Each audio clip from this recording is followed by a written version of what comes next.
쏟아지는 수많은 뉴스 가운데 가장 관심을 끄는 이슈에 대해 집중 분석해보는 특급 추적 시간입니다. 오늘 추적할 사건은 바로 이 사건입니다.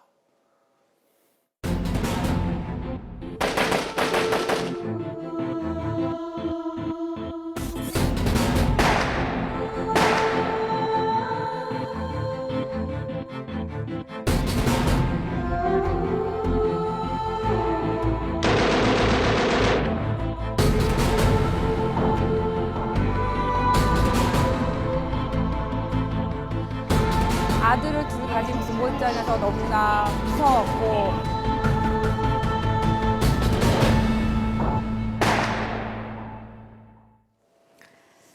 네, 예비군 훈련에서 발생한 총기 난사 사건의 파장 갈수록 커지고 있습니다. 가해자 최 씨, 현역 시절 B급 관심병사였고 사건이 있기 전 지인에게 죽음을 암시하는 문자를 10여 차례 보냈다고 하는데요. 전문가 두 분과 함께 얘기 나눠보도록 하겠습니다.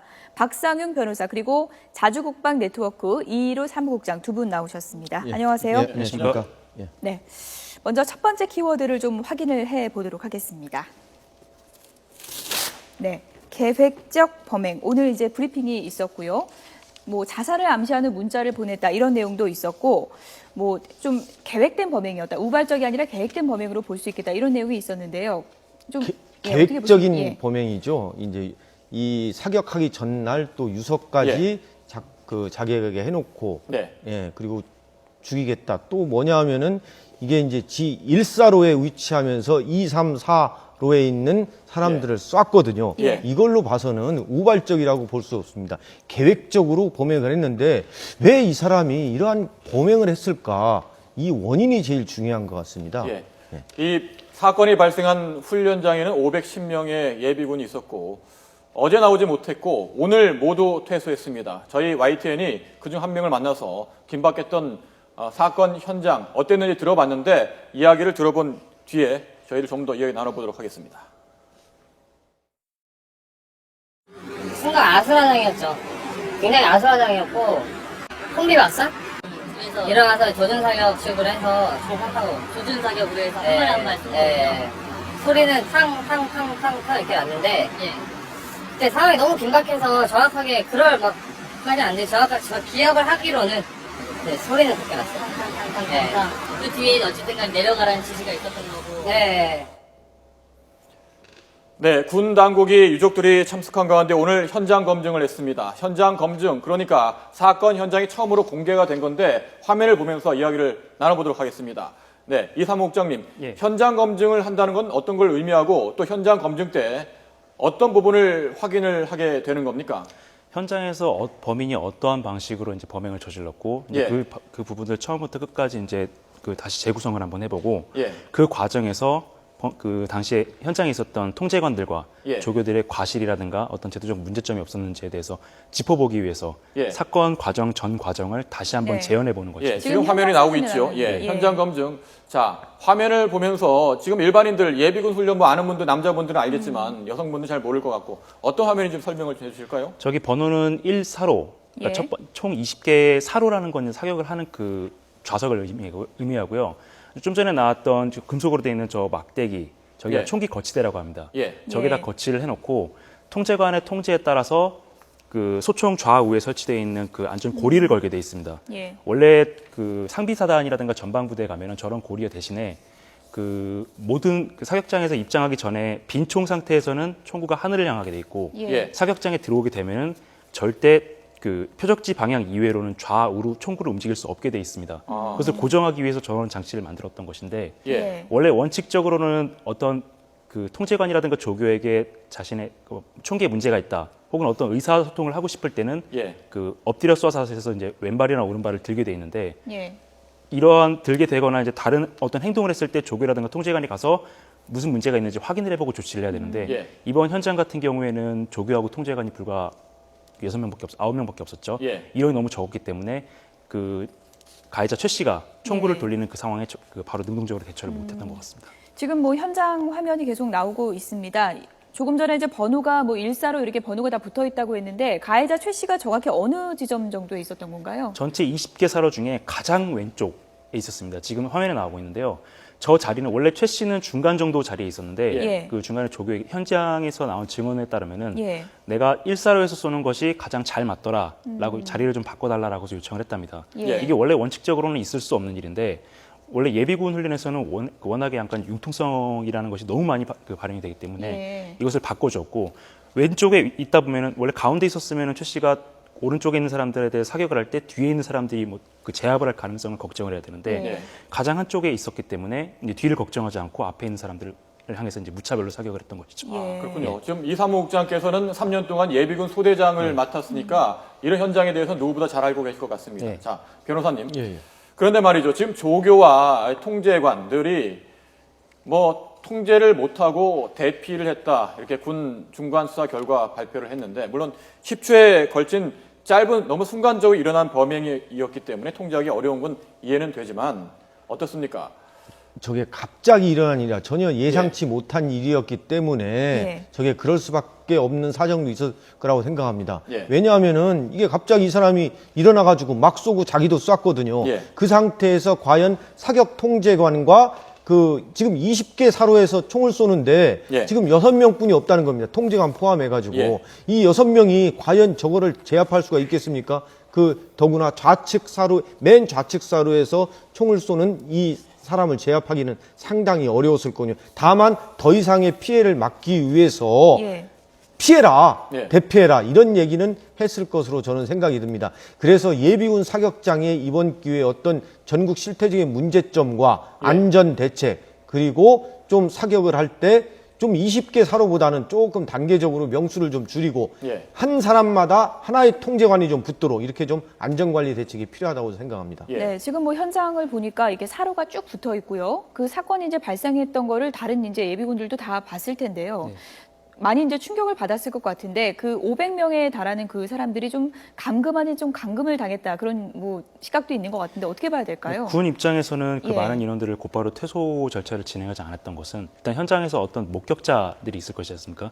그러면 이제 이것에 사건이 발생하고 나면 이것에 대해서 조사가 이루어져야 되는데 예. 어떤 그 상황을 사실관계를 밝히는 데 있어서 가능한 한 많은 목격자들의 이제 교차 증언을 통해 가지고 이 사건의 그 진실을 밝히는데 이제 조사를 위해서 그런 목적이 좀 필요했던 것 같은데 예. 그 당시에 사격장에 한 200여 명 정도가 올라가 있었다고 합니다. 예. 동시에 그러면은 그 인원들에 대해서 통제를 그 퇴소시키지 않고 이제 그 인원들을 조사하는 건 좀 납득이 예. 되는데 여기 없었던 인원들까지 전부 다 잡고 있었던 것은 좀 불안감을 좀 키우는 조치가 아니었나 싶습니다. 예. 그 현장에 있었던 사람이 외상 후 스트레스 장애가 있을 거라고 저는 생각합니다. 예. 치료도 중요하고 치료한 다음에 현장 검증을 했으면 어땠을까 하는 그러한 아쉬움이 좀 많이 남습니다. 예. 이번 총기 사건으로 군의 허술한 관리 체계가 또 도마에 올랐습니다. 하나하나 짚어보도록 하겠습니다. 자, 키워드 보겠습니다. 총구 고정 장치. 그러니까 1사로에 있던 이 최 씨가 이 총구라는 것이 전방으로 고정이 돼 있어야 되는데 그걸 풀었단 말이죠. 예. 그래서 범행을 저질렀는데 예비군 관리 규정에 어떻습니까? 총구는 고정돼야 되는 게 아닐까요? 고정되라는 그런 어떤 규정이라든가 법령이 지금 마련되어 있는 것은 아닙니다. 다만 안전을 위해서 아까도 말씀드렸던 것처럼 사격장에서는 예. 사격장에 입장하기 전에 총구를 하늘로 향한 다음에 사격장 안전수칙 10개가 있는데 이제 그것을 복명복창하게 되어 있습니다. 그러면서 복명복창하면서 이제 입장을 해서 예. 총을 그 표적지 전방 방향으로 해가지고 이제 거치를 해놓고 예. 모든 안전 상황이 확인된 이후에 이제 탄을 물출하게 돼 있습니다. 그리고 이제 사격하는 것 같은 경우는 현역 같은 경우는 이제 바로바로 뒤에 부사수도 있고 통제관들이 많기 때문에 상관이 없는데 예비군은 이제 사람이 없기 때문에 이제 예. 안전상 문제 때문에 사각형의 어떤 철제 구조물 같은 걸 만들어서 그 구조물 안에 총구를 집어넣고 예. 좌우로 총구를 돌리지 못하도록 그런 시설물을 설치하는 부대가 좀 많은데 이게 어떤 제도적으로 이제 법령화되어 있지 않다 보니까 네. 각 부대에서 재량껏 그래서 부대마다 모양이 전부 다 다릅니다. 아, 조금씩 나오는 네. 거죠? 예. 저런 모양도 있고 그냥 우리가 시중에서 쉽게 구할 수 있는 그 철제 파이프 있지 않습니까? 그 예. 파이프를 고정시켜가지고 거기다가 총구를 집어넣고 사격하는 부대도 있습니다. 훈련 전에 그 통제관이 일일이 좀 잠겨 있는지 그런 걸 확인하는 절차는 없는 건가요? 원래 사격하는데 이제 두 가지 방법이 있습니다. 예. 사격장에 총기를 딱 20정만 갖다 놓고 병사들의 그 훈련 대상자들이 맨손으로 올라가서 거치되어 있는 총을 사격하는 부대가 있고 이번 부대 같은 경우에는 동원훈련이었기 때문에 네. 입소와 동시에 이제 모든 인원들에게 총기를 다 나눠줬습니다. 예. 이렇다 보니까 각각 개인이 가지고 다니는 총이 있으니까 이걸 그때그때 계속 고정을 시켜줘야 되는데 그렇군요. 조교하고 통제관들 입장에서는 사람이 너무 많으니까 빨리빨리 끝내야 되겠다. 예. 약간 좀 행정 편의주의죠. 예. 이것 때문에 제대로 확인 안 했고 이 확인 안 한 이러한 실수가 이러한 참사를 낳게 예, 만든 겁니다. 조교가 확인은 하긴 했는데 이게 뭐 만져서 확인할 수는 없는 것 같고 눈으로 확인했다고 국방부에서 설명을 했습니다. 자, 동원 예비군 훈련을 받다가 이런 사건이 일어났는데 뭐 많은 남성분들은 알겠습니다만 여성분들을 위해서 좀 설명을 해주신다면 동원 예비군 훈련이 다른 훈련과 어떻게 차이가 있는 겁니까? 예비군 훈련 종류는 굉장히 많습니다. 예. 우리가 흔히 대학생들이 말하는 뭐 학교 예비군도 있고 직장 예비군도 있고 이런 부대들은 이제 학업이라든가 어떤 업무 수행을 위해서 이제 1년에 하루 정도만 들어가서 그 수행을 하는 데 반해서 동원 훈련 같은 경우에는 전역한 지 이제 1년에서 4년 차, 예. 그다음에 5년 차, 6년 차 인원들을 묶어 가지고 근처에 있는 어떤 관할 부대에 이제 보냅니다. 그래서 2박 3일 동안 그 특정 시간을 이수하도록 교육을 하는데 이 훈련을 들어가면은 보통 훈련 때는 그냥 그 일반 병사랑 똑같이 된다고 보시면 됩니다. 예. 2박 3일 동안 수경도 하면서 뭐 인도 인접하고 그다음에 뭐 병기본, 총기 훈련부터 시작해서 각종 훈련을 모두 이수를 하는데 예. 그 전쟁이 발생했을 때 어떤 임무 수행을 하기 위한 각종 그 절차들을 연습하는 2박 3일 동안의 훈련이라고 보시면 됩니다. 네. 실제로 군인과 신분이 똑같습니다. 다를 게 없는 그런 훈련입니다. 네, 그런데 얘기 들어보니까요. 사로도 변경했다 그러고요. 안전장치도 제대로 확인도 안 한 거고요. 이런 시스템이 좀 어떻게 이렇게 허술할 수 있는지 좀 이해가 안 가는 부분도 그러니까 있는데요. 예비군 예. 훈련에 특히 사격 훈련에 좀 문제점이죠. 예비군은 뭐겠습니까? 이미 현역에서 다 제대한 사람들이기 때문에 예. 그 배치된 통제관도 잘 이게 통제를 하기가 어렵습니다. 그러다 예. 보니까 이게 인원수도 아무래도 현역들이 사격 훈련하는 것보다는 좀 느슨하지 않았을까 하는 생각이 많이 듭니다. 그리고 빨리 사격하고 끝내려고 하다 보니까 안전 관리에 대해서 소홀히 했고 또 예비군 훈련 사격장마다 이 예. 다 표준 모델이 다 틀립니다. 이 예. 안전고리라든가 이 부분이 좀 개선돼야 할 거라고 생각합니다. 예, 문제점이 뭐 한두 가지가 아닙니다. 자, 네. 다음 키워드 보면서 이야기 나눠보도록 하겠습니다. 가해자 최 씨가 범행을 사전에 계획했다는 정황이 속속 드러나고 있습니다. 유서도 남겼고 또 친구에게 문자 메시지로 죽음을 암시하기도 했는데 자, 이 최 씨는 현역 시절에 B급 관심 사병으로 분류돼서 여러 차례 부대를 옮긴 것으로 지금 확인되고 있는데 어떻습니까? 이 관심 사병이었던 이 최 씨가 정신적 스트레스, 제대 후에도 이런 후유증을 앓았다 이런 증언도 나오고 있는데 그 뭐 부대와 같이 지냈던 동료하고 이 친형의 말이 좀 다른 것 같습니다. 그렇습니다. 예. 이 친형 얘기는 예. 이 동생이 입대 전에 아무런 문제가 없었다는 겁니다. 근데 예. 입대한 후에 갑자기 우울증이 생기고 이렇게 됐다. 이거는 뭐 부대 내에서 뭔가 왕따라든가 뭔가 안 좋은 일이 있을 것이다라는 그러한 얘기였거든요. 예. 그리고 이게 관심사병입니다. 관심사병 지정은 누가 하냐면 대대장이 합니다. 그래서 GOP에 들어갔는데 예. 이 사람이 문제가 되니까 나왔습니다. 나와가지고 GOP 근무 부적격자다. 나와가지고 제대를 했습니다. 근데 문제는 뭐냐면은 이 사람이 동원 예비군에 소집이 됐을 때 예. 그 관심사병이었다는 그러한 자료가 안 넘어온다는 겁니다. 예. 예. 문자도 남겼지 않습니까? 문자가 10건 정도 이상 남긴 걸로 지금 확인되고 있는데 5월 10일 나는 저 세상 사람이다. 이런 문자를 남겼다면은 범행을 사전에 계획했다는 걸 알 수가 있는데 막을 방법이 없었을까요? 누군가가 이것을 먼저 신고를 했다라면, 근데 물론 신고하더라도 그냥 단순 장난 정도로 치부했을 가능성이 높기 때문에 어떻게 보면 이것은 어떤 정신적으로 문제가 좀 있으신 분의 우발적인 범행이었기 때문에 제도적으로 막기는 좀 어려운 측면도 좀 있습니다. 그리고 이제 군에서 관심사병으로 이제 예. 관리가 된다고 하더라도 예. 전역한 이후에 이제 군에서 이를 관리할 수 있는 방법이 사실상 없습니다. 물론 관심사병이 굉장히 많기 때문에 그 동원 예비군을 받는 그 훈련부대 입장에서 이제 예. 만약에 걱정이 된다면은 뭐 병무청에 협조를 요청을 해가지고 이제 관련 기록 같은 걸 받을 수도 있는데 이런 훈련을 실시하는 그 부대가 예를 들어서 우리가 여기 이제 52사단 이하 연대지 않습니까? 예. 보통 이제 상비부대에서 연대라고 하면은 인원이 한 1,000명 정도 있기 때문에 뭐 각 직능별로 전부 다 이제 임무를 수행하는 사람들이 많기 때문에 예. 그런 업무를 줘가지고 이제 병무청에 확인도 해보고 이런 절차를 수행할 수가 있는데 이번 52사단 같은 경우에는 향토사단이기 때문에 예. 원래 다른 부대에 비해서 한 병력이 10분의 1 정도밖에 없습니다. 그러니까 이번에 한 550명 정도가 입소를 했는데 예. 이것을 이것을 통제하는 인원이 한 20에서 30명밖에 안 됐다는 겁니다. 예. 그러면은 이 20에서 30명이 이 500명만 통제라는 게 아니라 이제 동원 훈련이라는 게 1차, 2차, 3차, 4차 해가지고 이제 지속적으로 계속 500명, 600명, 500명, 600명 이렇게 계속 들어오는데 예. 수천 명에 달하는 사람들을 관리를 해야 되는데 과연 이 20명, 30명 되는 인원이 이것을 할 수 있었을까? 이것은 결과적으로 이제 이거를 임무를 담당할 수 있는 인원이 너무 적었기 때문에 발생한 일이 아닌가 싶습니다. 예. 네. 그래서 이제 과제로 남은 것이 이제 첫 번째 키워드입니다. 첫 번째 키워드를 좀 확인해 보면요. 네. 관심사병 훈련을 어떻게 해야 되는가? 이 예비군 훈련도 관심사병을 이렇게 알려주는 그런 시스템이 좀 잘 정착돼야 된다는 얘기도 있고, 좀 훈련에 있어서 좀 차등화가 필요하다는 얘기도 있거든요. 어떻게 보십니까? 훈련장에서 이를 차등화시켰을 경우에는 예. 왜 저 사람만 총을 안 주지? 왜 저 사람만 훈련을 열애시키지? 어떤 반발이 생길 수도 있고 네. 열애당하는 사람 입장에서도 왜 나한테만 이러지? 이런 식으로 약간 좀 더 반발감이 생길 수도 있습니다. 예.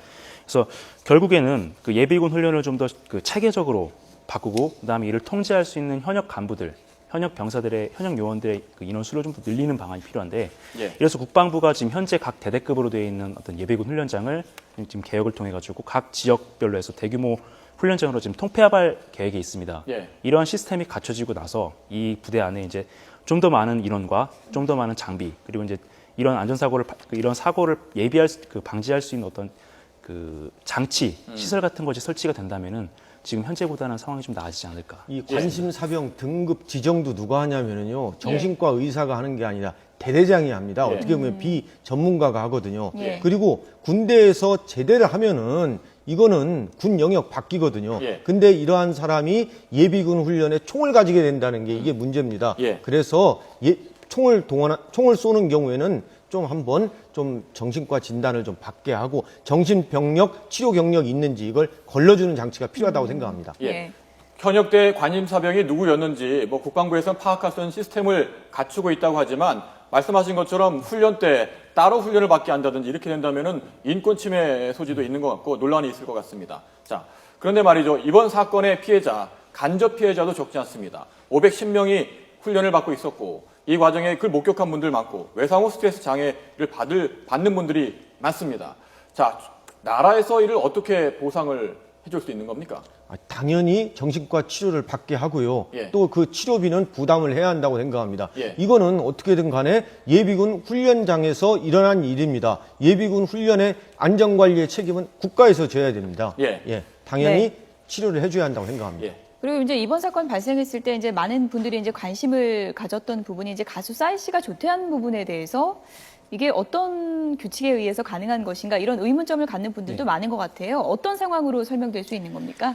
싸이 씨는 이제 개인적인 사유가 있었기 때문에 예. 그 조기 퇴소 신청을 해가지고 퇴소를 한 것으로 돼 있는데 예비군 훈련이라는 것이 딱 정해진 국가라든가 이제 병무청에 정해준 시기와 장소에 딱 그것을 이제 바꿀 수 없는 게 아니라 예. 본인의 업무라든가 학업에 있어가지고 이제 편의대로 해서 나는 뭐 주말에 받겠다, 예. 나는 언제 몇 시간 받겠다 해서 탄력적으로 할 수가 있습니다. 네. 그것을 신청해서 이거 시간을 약간 조정해서 좀 일찍 나간 것뿐이지 어떤 특혜라든가 이런 것으로 보기에는 좀 무리가 있습니다. 예. 큰 문제는 없었다. 이렇게 네. 결론 내릴 수 있겠군요. 예.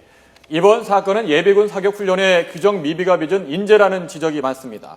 육군은 올해부터 예비 전력의 실전 능력 강화를 내세워 예비군 훈련 강도를 높이는 데 박차를 가했지만 사전 준비 부족은 물론 관리 소홀로 큰 구멍이 뚫리고 말았습니다. 군의 고질적인 안전 불감증에 대한 비난과 우려가 커지고 있습니다. 네. 지금까지 박상윤 변호사 그리고 이희루 사무국장이었습니다. 두 분 말씀 고맙습니다. 고맙습니다. 감사합니다.